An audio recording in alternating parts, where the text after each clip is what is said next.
Right. Good morning, everybody. I'm Clem Sunter, and I've been in the mining industry all my life with Anglo American. I served as chairman and CEO of the gold division of Anglo, which in the 90s was the largest gold producer in the world. But I had an additional responsibility, which was to look after scenario planning, which was a technique that we hired from Royal Dutch Shell. And we had as our consultant Pierre Wack, who was probably the best scenario planner in the world.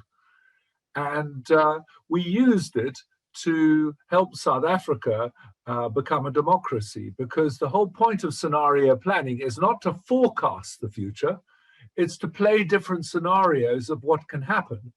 And then obviously do your best to make the good scenario happen and to lower the odds of the bad scenario. And all the time you're looking at flags associated with the different scenarios to see what the probability is. So it's a more imaginative process in handling the future than just doing forecasts and attaching probability. And at the conference later this month, I want to talk about this book, which has just been published on July the 1st by Penguin. It's called Thinking the Future, New Perspectives from the Shoulders of Giants, and I've written it with Mitch Ilbery. I'm very proud to say that it's had a fantastic first month. If you go to Amazon and you look at the global section on business forecasting and planning, we're now the second best-selling book in the world in this particular category. We've had an incredible reaction from people to it, because what we're talking about in the book, just to show you how important this moment is, we say right now, the rule is that South Africa stands at an economic crossroads after years of corruption and state capture, combined with the disruptive impact of COVID-19. The treasury is virtually empty, and this is unlikely to change anytime soon.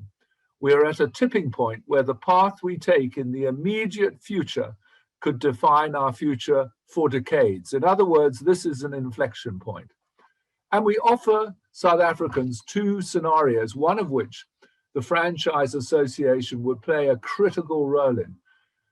The positive scenario we call people's economy, to convey the message that the work achieved by Nelson Mandela and others before and after the dawn of South Africa's democracy constitutes unfinished business. In this sequel to the watershed event that was the 1994 general election, the country now achieves economic freedom for all as a necessary complement to political freedom. The government creates an inclusive economy with a new generation of young entrepreneurs at the helm. And what we're saying is the flags for this would be that Cyril Ramaphosa treats this as an even greater challenge than the pandemic.